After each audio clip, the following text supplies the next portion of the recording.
Hello বন্ধুরা, good morning. এই যে সকালবেলা উঠে চাটা খেয়ে এই যে চলে যাচ্ছি কর্ম করতে। কর্ম বলতে এই যে বাড়ির সংসারে যা কাজ হয় সেটা হলো থালা বাসন ধোয়া।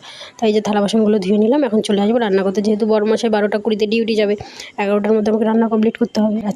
আজকে রান্না ঝামেলাটা নেই, কারণ যেহেতু রাত্রেবেলা ভাগ্নির ছেলের আজকে জন্মদিন আছে 1 বছরে, সেখানে যাব। তাই জন্য আজকে বেশি কিছু রান্না করবো না। রান্না করার মধ্যে ছেলের জন্য পেঁপের আলু সিদ্ধ দেবো, আর বরের জন্য ডাল আর ডিম ভাজা। শাশুড়ি চলে গেছে, বাড়িতে কেউ নেই, তাই জন্য বেশি একটা কিছু রান্না করবো না। এই যে ফাইনালি 3 জনের জন্য রান্না বসিয়ে দিলাম। আর এই যে পেঁপে আলু সেদ্ধ ধুয়ে দিয়ে দিয়েছে। আর এই যে চলে আসলাম এখন বিছনা গোছাতে। বিছনাটাও গুছিয়ে নেবো। প্রতিদিনই এত জিনিসপত্র ব্যবহার করা হয়, মাঝে মধ্যে বিরক্তও লাগে যে এত জিনিস তো লাগে না, তাহলে বিছনায় রেখেছি কেন।